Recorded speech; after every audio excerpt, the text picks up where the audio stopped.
Assalamualaikum warahmatullahi wabarakatuh. Patri, Waalaikumsalam. Siang, Ibu Neni. Bagaimana kabarnya, Bu? Alhamdulillah kabar saya hari ini baik, Bapak. Kalau Bapak sendiri bagaimana kabarnya? Alhamdulillah, baik juga. Oke, Patri, hari ini Bapak akan melaksanakan sesi coaching ya, Pak ya, dengan Ibu Wiwin. Di sini saya akan berperan sebagai pengamat yang akan melihat coaching Bapak dengan si coach. Sebelumnya saya akan menyampaikan rubrik penilaian yang saya harapkan, yaitu yang pertama, coaching ini akan dilaksanakan dengan alur tirta yang di dalamnya terdapat tujuan umum, identifikasi masalah, rencana aksi nyata, dan tanggung jawab. Kemudian yang kedua, saya juga akan menilai prinsip-prinsip coaching, yaitu di sini kemitraan, proses kreatif, dan memaksimalkan potensi. Kemudian yang ketiga, Bapak juga sudah memiliki kompetensi coaching yang nanti akan digunakan, yaitu kehadiran penuh, mendengarkan secara aktif, dan mengajukan pertanyaan yang berbobot. Itu adalah acuan saya, ini adalah acuan sebagai rubrik penilaian dari saya, Bapak. Sebelum melanjutkan sesi coaching, ada beberapa pertanyaan yang ingin saya sampaikan. Eh, Kira-kira kompetensi coaching mana yang ingin Bapak kembangkan dalam proses percakapan ini, Pak? Ada dua kompetensi yang saya akan kembangkan, Bu, yaitu kompetensi mendengarkan aktif dan mengajukan pertanyaan berbobot. Eh, oke, berarti ada dua kompetensi yang ingin Bapak kembangkan ya, Pak ya, yaitu tadi mendengarkan aktif dan mengajukan pertanyaan yang berbobot. Kira-kira dari kedua kompetensi ini, mana kompetensi yang menurut Bapak yang spesifik yang akan Bapak kembangkan dalam proses percakapan ini? Dalam proses coaching, kompetensi spesifiknya yaitu mendengarkan aktif supaya saya bisa menggali potensi atau ide-ide dari Koci, Bu, sehingga Koci mendapatkan solusi yang tepat untuk menyelesaikan masalahnya.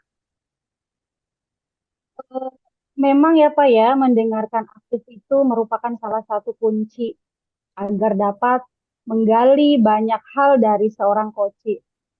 Oke Pak, selanjutnya di sini ada pertanyaan terakhir untuk Bapak. Indikator indikator ketercapaian yang ingin Bapak tuju dalam proses percakapan ini kira-kira apa, Pak? Ya, baik.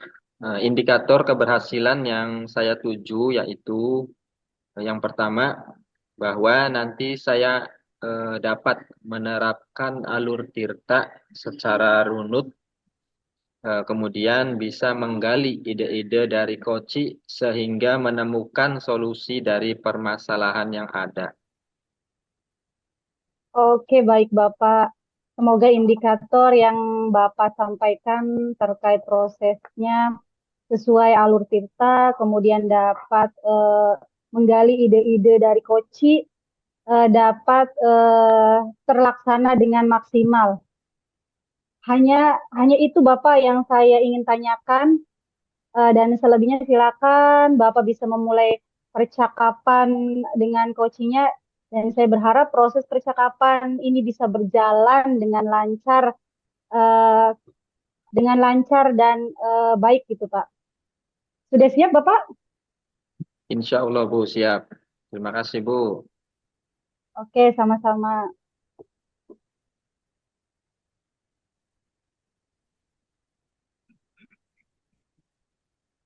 Baik, Baik, Ibu Wiwin sudah siap. siap Bapak. Assalamualaikum Pak Tri. Mohon maaf mengganggu waktunya. Waalaikumsalam, Ibu Wiwin. Bagaimana Patri kabarnya? Alhamdulillah baik Ibu. Ibu sendiri bagaimana kabarnya? Alhamdulillah saya juga baik hari ini. eh Patri, gini, jadi kedatangan saya ke sini itu saya ingin sharing-sharing dengan Bapak ya. Saya ada permasalahan terkait salah satu peserta didik saya gitu di kelas dan saya minta saran pemecahannya seperti apa gitu, Pak. Baik Ibu Wiwin, coba apa ceritakan permasalahan Ibu Wiwin terkait dengan siswa Ibu itu yang ada di kelas sedetil mungkin ya. Silakan Ibu Wiwin. Baik, Bapak. Saya tuh kan mengajar di kelas 10 ya. Nah, salah satu murid saya itu ada laki-laki gitu, Pak. Nah, itu tuh ada yang hiperaktif dan jadi dia itu bukan termasuk anak yang nakal gitu ya. Cuman kalau dia di kelas itu sering banget kayak kehilangan fokus gitu ketika diajarkan kemudian juga dia malah mengajak ngobrol teman-temannya gitu, Pak. Jadi teman-temannya itu otomatis apa ya terganggu gitu. Nah, dia juga sering banget gitu yang ngobrol di momen yang tidak tepat gitu, ketika sedang berdiskusi ataupun ketika lagi fokus gitu ya. Nah, dia itu suka banget gitu di jalan-jalan ya jalan-jalan di kelas gitu ya. Jadi dia tuh tidak bisa anteng begitu seperti apa ya seperti kelebihan energi gitu, Pak. Jadi saya terkadang bingung untuk menghadapi siswa tersebut, Pak. Baik.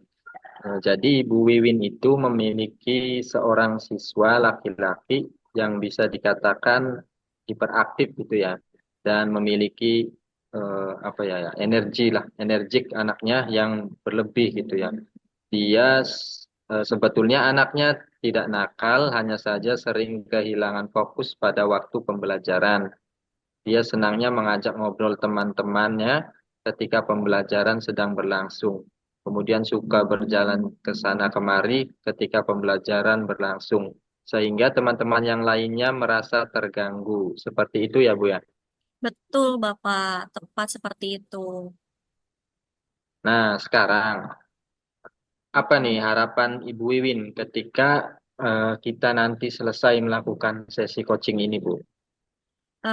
Jadi gini, Pak. Saya sih berharapnya setelah selesai coaching dengan Bapak ini, nanti saya bisa menemukan solusi untuk menyelesaikan permasalahan terhadap murid saya.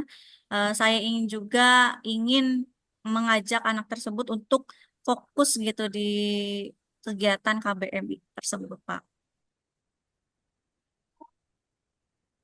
Harapan yang sangat mulia, Bu, tentunya itu ya. Wah, luar biasa. Iya Pak, saya juga ingin membantu murid saya gitu ya Pak ya agar fokus kemudian tidak mengganggu teman-temannya begitu Pak.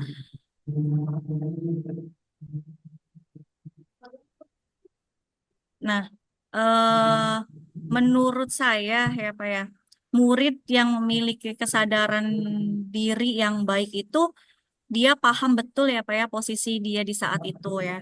Eh, Dia sadar apa yang dia harus lakukan gitu di saat itu dan tidak boleh dilakukan pada saat itu gitu. Kemudian menurut saya indikator satu lagi dia bisa fokus untuk melakukan fokus yang ada di depannya gitu. Jadi apa ya kita itu mengajak kayak mindfulness-nya gitu harus diterapkan untuk murid tersebut gitu Pak. Ya, saya setuju, Bu. Setuju sekali dengan pandangan yang Ibu sampaikan tentang kondisi ideal mengenai murid Ibu Wiwin tersebut ya, yang eh, yaitu memiliki fokus yang baik, memiliki juga kesadaran diri yang baik, dan juga memiliki manajemen diri yang baik. Nah, selama ini apa saja nih yang telah Ibu lakukan untuk mengatasi murid tersebut, Bu? Jadi selama ini saya sudah lakukan dengan cara ketika dia melakukan hal-hal yang di luar yang tidak seharusnya itu saya ingatkan gitu Pak. Kemudian dinasehati dan jelaskan gitu bahwa apa ya tingkah laku dia itu mengganggu teman-temannya loh. Terus seharusnya tidak boleh dilakukan gitu. Nah, kemudian di hari selanjutnya ketika saya belajar di kelas itu, saya jangan sampai terulang kembali gitu, Pak. Jadi intinya sih saya memberikan nasihat kepada anak tersebut gitu ya. Gitu, Pak. Baik, sebetulnya langkah-langkah Ibu Wiwin ini yang sudah dilakukan dari menasehati, mengingatkan sampai menegur, memberikan kepercayaan itu sudah betul ya Bu ya. Tapi ternyata dampaknya belum signifikan. Berarti ini ada hal-hal yang perlu Ibu lakukan seperti itu ya Bu ya. Jadi Jadi eh, apa nih, Pak? Untuk apa ya mengintegrasikan pembelajaran sosial emosional gitu Pak di pembelajaran saya mungkin begitu kali Pak untuk apa ya agar si anak tersebut tidak melakukan hal yang dilakukan gitu Pak. ya begitu bisa Bu. Menurut Ibu, seberapa pentingnya pembelajaran sosial emosional dalam pembelajaran di kelas Ibu? Menurut saya itu sangat penting ya Pak ya. Mungkin tidak bisa dilakukan hanya guru BK saja gitu ya, karena guru BK kan terbatas pertemuannya ya Pak ya. Jadi saya sebagai guru mapel barangkali perlu untuk mengintegrasikan biar anak ini memiliki kesadaran diri begitu. Eh, Kemudian saya berharap juga biar dia itu paham gitu posisinya dia bisa menempatkan apa ya dirinya gitu di waktu dan di momen tepat untuk membentuk manajemen diri gitu yang baik. Nah, meskipun pembelajaran saya ya Pak bahasa Indonesia bukan pembelajaran BK ya tetap saya akan membimbing dia agar apa ya lebih baik lagi gitu Pak. Ya, saya setuju sekali Bu dengan fungsi pembelajaran sosial emosional ya. Jadi dengan pembelajaran sosial emosional, anak mengenali kondisi emosinya sendiri ya. Bisa menumbuhkan kesadaran diri, juga menumbuhkan manajemen diri yang baik. Mungkin ada alternatif lainnya Bu yang bisa dilakukan untuk mengatasi atau membantu murid tersebut. Saya kan belum memanggil anak ya, yang secara empat mata gitu ya. Ya mungkin saya pikir suatu hari gitu bisa memanggil dia gitu secara empat mata, kemudian saya terapkan dalam segitiga restitusi begitu, Pak. Saya pikir agar identitasnya ya, saya pikir agar identitasnya dia sebagai membuat kesalahan itu eh, jadi untuk menstabilkan identitas dia, kemudian harapannya biar dia itu menyadari kesalahannya, kemudian punya rasa tanggung jawab untuk memperbaiki kesalahannya tanpa merasa dirinya itu terpuruk itu ya Bu ya. Saya Iya, harapannya begitu Ibu Wiwin memupuk tanggung jawab itu ya. iya Bapak. Saya apa ya? Ya saya agar mengidentifikasi gitu, Pak. Biar anak itu tidak melakukan kesalahan dan menyadari kesalahannya itu kemudian kayak apa ya menanyakan beberapa alasan dia itu melakukan seperti itu Pak dan harapan saya sih ya untuk menyadari kesalahannya gitu Pak dan harus bertanggung jawab atas kesalahannya dia Pak begitu. Nah, ya setuju sekali Bu. Memang melakukan segitiga restitusi itu ya bisa menjadikan solusi ya Bu ya. Dari alternatif-alternatif yang Ibu lakukan yaitu mengintegrasikan pembelajaran sosial emosional di dalam kelas, melakukan segitiga restitusi, kemudian apa ada langkah-langkah lain yang bisa membantu murid tersebut Bu? Mungkin Pak saya juga kepikiran lagi, dia kan dilihat dari fisiknya dan ciri-cirinya, eh, sepertinya dia itu kan apa ya, kayak gaya belajarnya itu harus kinestetik gitu ya Pak ya. Meskipun nanti butuh penelitian lebih lanjut begitu Pak, karena dia energiknya berlebihan gitu ya, sukanya jalan-jalan dan sebagainya gitu. Saya malah kepikiran untuk memberikan dia itu kayak kesibukan-kesibukan dengan menerapkan strategi pembelajaran active learning gitu, Pak. Jadi active learning itu nanti saya mewujudkan kayak diferensiasi proses di mana nanti saya menyusun kembali pembelajarannya dengan sesuatu gitu ya yang bisa mengalihkan perhatiannya dia gitu, mengalurkan energinya ke arah yang lebih baik gitu ya, supaya tidak mengobrol begitu, Pak. Wah, ide ide bagus sekali itu Bu. Berarti Ibu Wiwi nanti akan melaksanakan diferensiasi proses ya Bu ya dengan gaya belajar kinestetik anak tersebut ya, sehingga anak tersebut bisa memfasilitasi begitu Ibu. Iya, Pak, begitu, Pak. eh saya kepikiran begitu, Pak. Jadi selama ini kan memang saya belum memfasilitasi secara maksimal gitu ya kepada anak-anak yang kinestetik. Kebetulan saya lebih banyak ke visual dan audio gitu. Jadi saya tuh kepikiran untuk lebih banyak mengintegrasikan seperti praktikum, itu kan menguras tenaga ya, Pak. Kemudian kayak permainan yang melibatkan fisik seperti ular tangga yang bisa bergerak ke sana kemari gitu. Kemudian di outdoor kelas seperti penjelajah lingkungan gitu ya. Karena kan di bahasa Indonesia itu ada materi tentang observasi gitu, Pak. Oke, berarti nanti Ibu akan memperbanyak praktikum ya, terus melaksanakan eh, games ya, seperti ular tangga, terus melaksanakan kelas outdoor ya, seperti itu ya Bu ya. Dan alternatif-alternatif yang telah Ibu lakukan. Alternatif mana atau langkah mana yang memberikan peluang besar untuk dijadikan solusi yang bisa dilakukan dengan waktu dekat ini, Bu?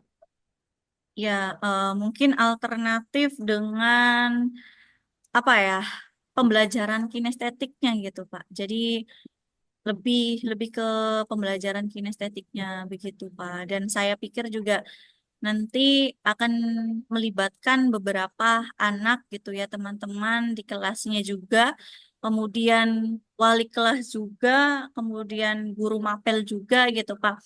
Biar mereka itu ke anak tersebut atau ke kelas tersebut memakai pembelajaran kinestetik gitu Pak.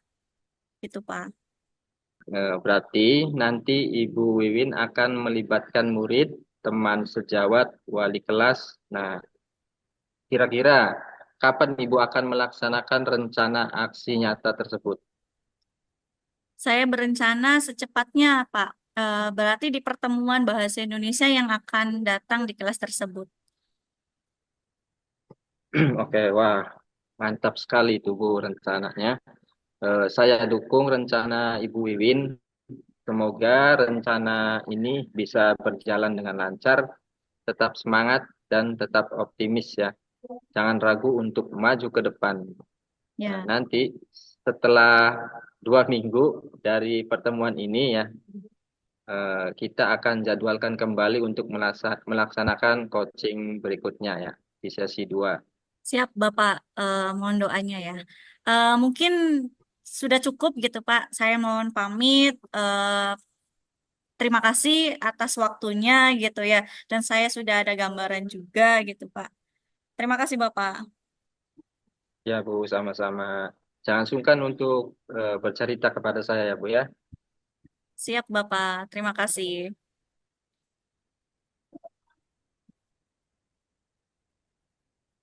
Oke, baik Pak Rizal. Ya, tadi saya sudah mengamati proses coaching yang Bapak laksanakan. Ini ada beberapa catatan, Pak. Tapi sebelumnya saya ingin mengajukan pertanyaan untuk Bapak. Boleh ya, Pak ya? Ya, ya Bu, boleh, boleh, boleh. Oke, pertanyaan yang pertama, apa yang Bapak sudah lakukan ketika coaching dan indikator ketercapaian dari proses coaching tersebut apa, Pak? Ya, yang saya lakukan di coaching barusan, saya sudah melakukan percakapan sesuai prinsip coaching ya Bu ya, berupa kemitraan, kemudian proses kreatif dan juga memaksimalkan potensi. Kemudian tidak hanya itu, termasuk juga kompetensi inti yang sudah saya lakukan ya, yaitu diantaranya mendengarkan aktif dan mengajukan pertanyaan berbobot. Oke, jadi memang yang Bapak sampaikan tadi sesuai dengan catatan yang saya catat ya Pak ya, yaitu Bapak sudah menerapkan eh, prinsip kemitraan. Di sini terbukti dengan Bapak itu mengobrol dengan coach itu setara gitu Pak, tidak ada perbedaan.